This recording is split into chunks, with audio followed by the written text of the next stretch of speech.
Bokoto bandeko. Ouais, on va ça d'habitude na Facebook, mais je pense que c'est la première fois. On a tous la machine na Davina Bokecho donc muto asimba ka Facebook ye wala po amona ka bobenga ngai oh ouais mbotozo komela ete pour moni na oseka ça veut dire sengo ezali bolongola ba panique awa tozali ndeko soko koti au partager ba toza na kati déjà ba koti bandeko ba koti bo partager c'est toute la première fois pété mon moni direct na fait ya Wayambo bo partager en tout cas awa toza na famille complète Wayambo donc na yebisa ki bino lobby que ceux qui ont besoin de vraie information, ceux qui ont la famille na été zangai.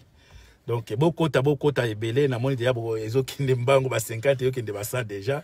Beaucoup ta c'est toute la première fois bandeko. Awa tozana mama Didi, tozana na mama awa bo mona bino moko Davina Bokecho donc mutu na biso maele. Donc espoir nanga soki na katani mutu apesa nga mbongo yo ala.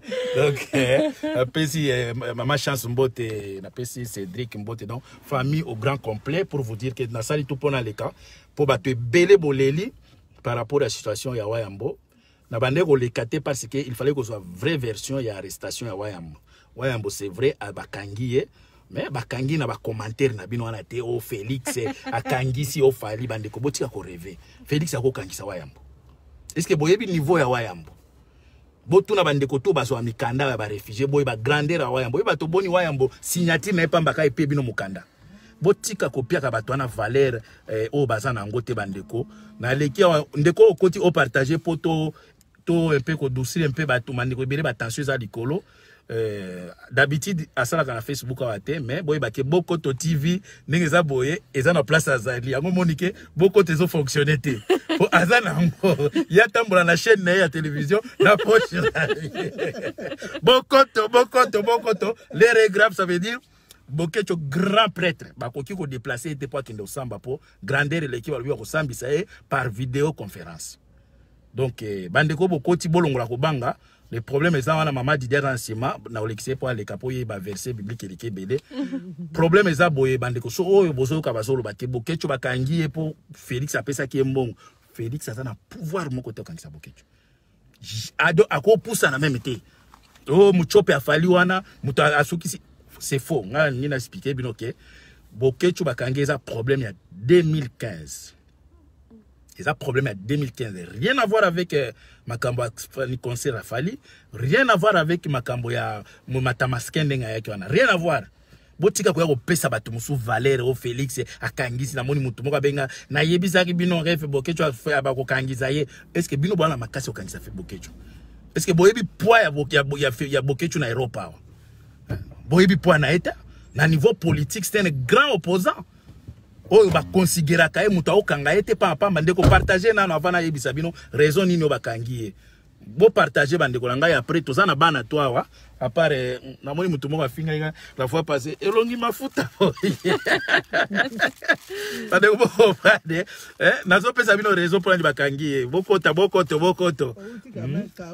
bo comprendre que tala ga chaleur bandi po bato alimité bato kakate vitamine zate nga c'est normal na tokana liaka bien liaka bien bandeko boko to pona pesa bino raison bo comprendre pourquoi grand prêtre Bokecho Wayambo bakangi bino moko moni sali tolé sali donc c'est normal aza leader tango bisa bino ke aza leader bino moko moni Kishasa bato basali o ba refoulé nanya ko ki ko refoulé Bokecho bino ba revers bino ba taliba boza ba vrai revers bino moni ko refoulé Bokecho boka eza lokolo ebisa balé no longo obimisa na kati ya mayo tie na kati ya voiture nanya ko to nanya ko memaye bande ko Bokoto avana loba po ani bakangi fona mona peda bo mata soki olingi bo mata partager merci mingi na bato nyonso ba Mwali Muleta na merci na remercie mingi parce que bato bile bando senga il faut loba na kokaki ko loba n'importe quoi te lobi na yebisaki bino ke bande ko batoto bozomoni bazolekala ba media koloba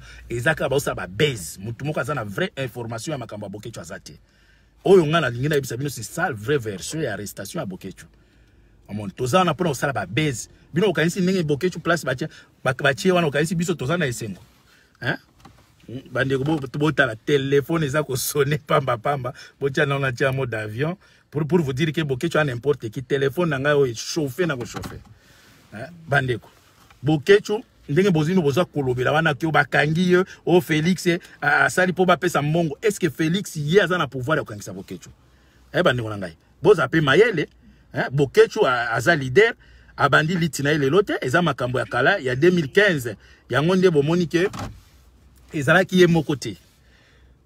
Problème ya 2015 ezalaki ngai Wayambo na vieux Jaco Sayala jour bakangaki biso na je pense que na maître Bola tozaki moi ebele bakangaki donc pas bakangaki biso batelemisaki biso il faki tango jour au Kabila yaki je pense que bateau bazaki na Paris jour bayebi eza jour au ser na biso oya koma collabo moi c'est à Martin Sali abambaki Kabila maki vis-à-vis boy eza jour wana biso sikoyo encercler qui biso po to bouger te po tozaki suivi depuis Bruxelles si était belle yamane Olanda biso ti na communication na ba français na ba péage tout baza ko s'informer to komi na Paris ka boy to koti na métro ko bimaka na métro boy pas même des pas ba encercler biso ça veut dire tozaki filmer depuis Bruxelles et problème wana ndé ça qui ba interdisa ngai Wayambo na vieux Jaco Sayala to kende sous parité ngai na zwa ki lettre vieux Jaco Sayala zwa ki lettre Bokecho zwa lettre wana te.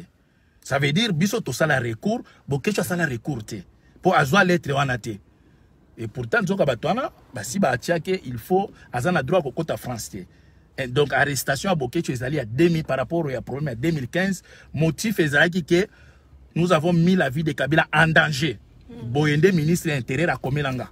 Je pense que lettre wana na kotala ngo un jour na bimisango. Que to tchaki ka vie à Kabila en danger yango balobi to nyataka souffrance te. Bon, ils a rien à voir na mutroko la molie mboa o fait Kabila Félix asuki Félix alama bino boyebi po ya Bokecho. Hein? Bino peut-être bomona ka Bokecho alobaka boye kaka bino boyebi po ya Bokecho zanango. Est-ce que Félix akokanisa Bokecho? Awa na poto. Jamais Mundela koyoka ete po bayebi que Félix o gagner pe ba élection te, oza dictateur. Hein? Oza tribaliste. Bande ko bo partager, je pense que eza vraie version to yebi sibino eza problème ya 2015 motif ezaki ke to tiaki via Kabila en danger que to linge to bomaye Bokecho sala recours te. Ngana sala recours, vieux Jaco Sayala sala recours, mais dossier wana komba monike na makambo lekaki yo ya ba fali banini ba monike aza leader yango monike ba lobi cette fois-ci faut bakangaye mais ndenge za boye bande ko bo banga te ba kotika ye to kopesa bino jour te mais boye ba ke kala mingi te azo zala libre. Ye moko kuna na kati azana na esengo aza bien bo monike famille to ezo seka ozwana mama Didi alo ba mwa moke mama Didi pesa batombote po oyibisa bango peuple zairwa na pesi bino mbote na komba Jésus Christ Nazareth to banga te mobundeli na bino azali malamu tozozela ndenge papa komanda eso alobi tozalaka na prière akobima mobundeli na bino azali tozalaka na prière makasi akobima na pesi bino nyonso mbote na bolingo bolakisi pona ndeko na bino Wayambo tozalaka na prière. Merci beaucoup. Bon, je pense que Davina yo muto yebi ba français milai hein. Ba bebela no bato français po bana miki ba oloba Davina français leki ebele lo bela bato français po ba comprendre po bana na biso olobaka vous parlez que à Lingala nous avons besoin d'informations lo bela bango na français po ba yoka. Ben comme mon tonton a dit, ne vous inquiétez pas, papa va très très bien, il va vraiment très très bien. On était au téléphone ce matin avec lui, donc on a parlé au téléphone, il se porte à merveille. On va pas vous dire pour le moment le jour où il va rentrer en Belgique, mais c'est dans pas longtemps. Donc on voulait juste vous rassurer que papa va bien, qu'il se porte bien. Merci pour votre soutien, merci pour vos messages, merci pour les appels. Vraiment, on a senti en fait que le peuple congolais aime papa. Et vraiment merci beaucoup. J'ai pas grand chose à dire. Nous-mêmes on est en forme, on est vraiment rassurés, on s'inquiète même pas. Donc que Dieu vous bénisse. Bandeko vous comprendre donc Davina de français les gars belé. Donc tous obligés de apprendre les Lingala. Talaka français les gars belé. Copé ça ta Félix moi ndambo. On te retourne Félix oh, il faut qu'on batte la zamba. Je suis venu avec un entrepreneur qui coupe les bois dans charbon. Ah, Félix. Il n'y a pas Davina ko bande. Biso mikolo so en anglais na français na bomba na bengelo chance. Espagnol. Non, les gens, ne vous inquiétez Bonjour, pas. mon maman, pas. il est Ne dans vous la inquiétez cima. pas. N'écoutez pas toutes les informations qui circulent sur les réseaux sociaux. Vous connaissez votre papa, votre ami, votre frère. Il se bat. il se bat pour le pays. Il se bat pour le pays. Et tout ça, en fait, c'est pour le pays, en fait. Parce que, allez, nous-mêmes, ces enfants, on est là. Notre papa n'est pas là, en fait. Il est loin. Il est loin de nous. Et tout ça, c'est à cause du Congo, en fait. C'est à cause du pays. Donc, il mérite vraiment votre respect. Il mérite vraiment votre considération. Parce que une personne qui se fait arrêter et qui laisse sa famille, en fait, pour le Congo, mérite vraiment que vous le soutenez, en fait, que vous le soutenez, que vous arrêtez de le critiquer, de le juger, parce que il a des enfants, il a une femme, il a des petits-enfants, on a besoin de notre papa, mais allez, on ne peut rien, parce que, en gros, papa nous appartient plus, il appartient aux Congolais, en fait. Et ça, on s'est rendu compte que papa nous appartient plus, il appartient au peuple congolais. Donc, on vit avec et on aimerait quand même avoir un peu de soutien aussi de votre part, en fait. Il faut le soutenir, il a besoin de votre soutien, il a besoin que vous soyez là derrière lui. Il n'est pas parfait, mais il se bat pour vous, il se bat pour vous. Il a mis sa vie à côté pour le peuple congolais. Il a mis sa vie à côté pour défendre les intérêts du peuple congolais, en fait. Donc, encouragez-le. Dès qu'il sera à la maison, il va voir vos messages. Ça fait du bien, Et quand on lit vos messages de soutien, quand on reçoit vos appels, ça nous fait vraiment du bien de voir que voilà, il y a le peuple congolais qui est derrière papa, qu'il n'est pas seul, que vous êtes là avec nous, parce que en tant que famille, vous vous rendez compte que ça fait mal. Ça fait mal de se dire que oui, son papa n'est pas là. Ça fait mal de se dire que sa maman, son mari n'est pas là. Moi-même, j'étais au travail depuis qu'on a arrêté papa. J'ai dû prendre congé 3 jours justement parce que voilà, c'est mon père et il a grandi, il commence à prendre de l'âge. Il y a aussi la santé qui est là, mais tout ça, c'est pour le peuple congolais, c'est pour vous, c'est pour le peuple congolais. Nous avons besoin de votre soutien. En ce moment, nous avons besoin de votre soutien. On le dit pas, on le crie pas, mais nous-mêmes, on s'est rendu compte que papa nous appartient plus. Il appartient au peuple congolais. Quel enfant, quelle femme aimerait voir son mari ou son papa emprisonné pour le Congo? Qui va supporter cela?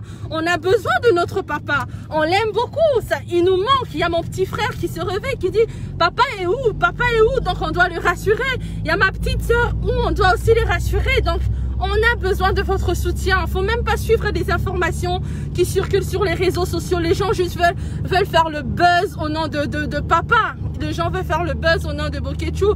Mais il va très très bien. Il va très très bien. Il se porte à merveille. Vraiment, merci beaucoup pour votre soutien. Merci pour votre amour. Ouais, peuple Zaïwa, tu vois, Davina avec sagesse, intelligence, ça vous met pour réveiller peuple, pour comprendre que Bokechu a tia vie naie pour intérêt à banana bino, pour intérêt à banana biso. Donc ceux qui m'ont moni mutazo critiquer makambo yo tiko salema. Ndenge bakangi Bokechu moni kaza kwa puya ngo seba ke aza ennemi à peuple wana parce que lelo soki Bokechu aza arrêté pour ateka drogue te ayibaka te mais eza pona makambo intérêt à mabele. Ils ont intérêt à mboka. Mais peuple zaïrois boza distrait. Peuple ya ndenge nini peuple bozwa conscience. Awa tozana no vivant, tozana no makasi, bozwa destin ya Congo na maboko. Bandeko bozwa destin ya Congo na maboko. Bo profiter na occasion biso na énergie tozana ngo. Lelo Bokechu azate. Boyebi sanga soki ngape na zate. Nanya ko motiver bino, nanya ko lamusa bino. Hein? Donc, bon profiter dans nos vivants, bon joie destin à Congo à même. Bon tala comment les autres humiliés par Kagame. Hein? Je pense que ceux qui ont quelque chose à la qui a répliqué qu'on finit à Kagame, ma belle. Dans la Kagame a fini nation mobimba. Attends, mutumoko leader na bino politique à télémité. Mais Bokechu a ça la face na batu nengwana. A kobima quelle que soit la manière il va appliquer, il va utiliser à répliquer pour intérêt à peuple pour défendre le peuple. Mais peuple yango bozo comprendre que Bokechu lelo as a victime. ya kokoluka liberté à peuple wana. C'est ça. Liberté à peuple wana sa victime. Atiki moi sina ba na problème ba santé ba nini. Mais lelo bokecho andimi que ça va ba kangangai pour kaka message ekende. Hein? Bande ko bozwa conscience. Bozwa conscience botika ulanda ba taliban ya kolobake bakangi bokecho ndenge za boye Félix asukisi Félix ça makasa usukisa bokecho. Ils n'ont rien à voir avec les peuples, avec Félix, rien à voir avec Muchopia Fali. Ils ont en 2015, ceux qui ont joué à Kabila, ils ont bomaillé. Bomoni ke tango tobisa biso to sakana te talaka ministre intérieur nengeza boya komeli bokechu otia oringo boma Kabila. Bino sikobolo ba mamba Félix bane Félix aza Muchopia pamba bana bazo sakane pa Kagame boisa ke Félix asuki Félix a makasa usuki sa bokechu. Ou bien bokechu mutasuki si Félix. Bokechu mutasuki si Félix. Aya out na France Bolandi Kagame. Mais Bolandi interview à président na bino. Ata mwana mwasi abondela mobali boete. Ozo banga Kagame azo seka. Bibembe na bino alobike je m'en fous na liwa peuple congolais. Mutu moko akufa te. Bebo fandi na bino ba politicien tout ba komi ba baba. Bango tout me bokechu aza mobali. Ceux qui n'ont pas peut-être autorisé toke na ambassade ya Rwanda. Moi na sanga moko zati tolinge kero toke ko tumbata ambassade ya Rwanda wana. Bon féliciter bokechu bo encourager bon motiver ba nini. Oyo aza besoin ya kokota na contact na biso pour na motivation pour na nini obengi biso na ba numéro na ngai 0466 33 33 52. Ce que vous avez besoin ba vraie information. Pas d'information à Batoubande de la Bisson Moussou, on va ça la baise. C'est ça. Oh, Fali à Kangisi Bokechu. Oh, Nanya Ebisi Binoke Batona Bana pouvoir. C'est le moment de soutenir. Donc, tout ça qui tombe en Kolobate, pourquoi? Parce qu'il fallait qu'il y ait une vraie raison, il y a arrestation à Bokechu, raison à Ngwanake, et ça pour Bokechu, il y a un Makabila en 2015. Yango Bakangali. Est-ce que beaucoup félicité? Vraiment. Bakanga bo alinga bo massacrer na bino. Beaucoup betata betala maboko place dit amen. OK, merci mingi en tout cas. Kala mingi te na le canal live côté Mosusu pona koloba. Merci mingi Davina Arosilisa.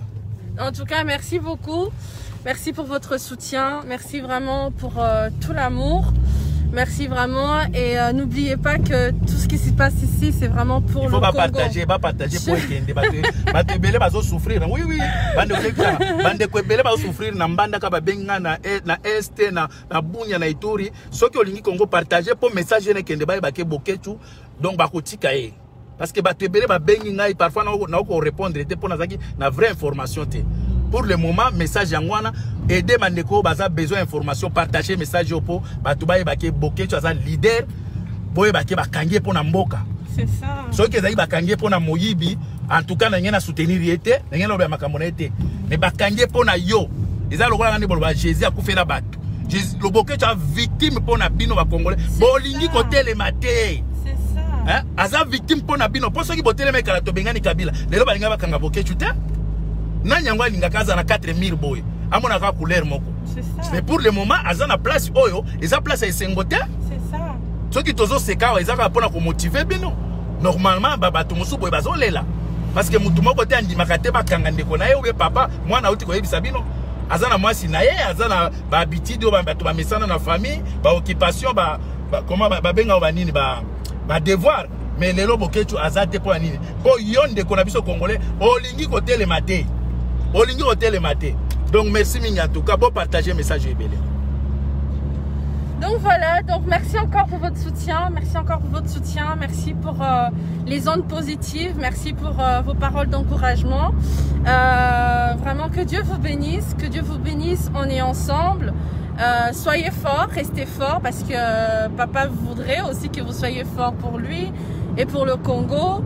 Donc nous-mêmes aussi on est forts. On est fort. Tout va bien. Ce matin, j'ai eu papa au téléphone. Il se porte bien. Peuple, quelle sorte ya peuple ayebisa bino bokomprena te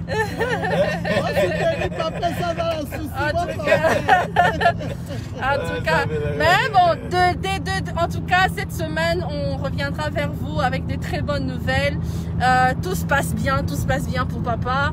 Bon, c'est vrai que c'est pas évident d'être loin de sa famille, d'être loin de ses proches. Papa qui aime souvent faire des vidéos pour vous rassurer. C'est un homme qui a beaucoup apporté pour vous, hein, qui a beaucoup apporté pour le peuple congolais. Il n'est pas parfait, mais vous n'allez pas quand même dire que Bokechu a rien fait pour le Congo. Bien évidemment qu'il a fait quelque chose pour le Congo. Surtout pour les opposants, les politiciens, ils ont bénéficié beaucoup de Bokechu. Exactement, donc il a beaucoup fait pour le Congo. Il a sacrifié sa propre vie. Je ne le dis pas seulement parce que c'est ma fille, mais enfin parce que je suis sa fille. J'ai vu mon père sortir pour le Congo, à dormir dehors, pour marcher juste pour parler de droits de peuple congolais en fait. Souvent rester là à la maison alors que notre papa était dehors. Donc un peu de reconnaissance, ça ferait pas du mal en tout cas à votre chouchou de la diaspora. Donc soyez rassurés, on vous laisse donc soyez en paix, n'écoutez pas des informations sur les réseaux sociaux, n'écoutez pas ce que les gens disent, que c'est à cause de ça, à cause de ceci, non, c'est pour des raisons politiques, comme mon tonton vous l'a expliqué, donc c'est vraiment pour des raisons politiques, et c'est pour le Congo, c'est rien d'autre que pour le Congo, parce que mon père ne s'est pas volé, mon père n'a tué personne, mon père a rien fait, donc c'est pour le Congo en fait, il est victime juste de l'amour qu'il a pour son pays en fait, donc soyez rassurés, on est ensemble. Encore merci beaucoup. Maman va lire tous vos messages. Vraiment, on a besoin de votre soutien. En ce moment, on a juste besoin de votre soutien. On a besoin de votre soutien. Ça, maman. Oui. Ah, peuple Zaïwa, Toba raté. Yes. Peuple. Bokozi. Peuple. Bokozi. Peuple. Bokozi. Bokoto. Les regraves. Bataliba Bosambwe. Bataliba. N sur N. Je suis Wayambo. Bande Koboko, Maboko, je suis Wayambo. Je suis Wayambo. Jusqu'à la mort. Jusqu'à la mort. Maman, bosse épée. Je serai combattant jusqu'à la mort. Bande Koboko, wana eza ko bisa bino ke famille to yebi ke eza premier passe mais biso toko communiquer bino pas cité wayamba kozala libre kala mingi te bokoyoka penza boko to l'air grave soki bomoni boko tezo salimete boko seza na prison bakanga ke na ngona poche bonjour ko bima boko te ko salima merci mingi na bande ko tout beau partage merci Bye bye, merci beaucoup.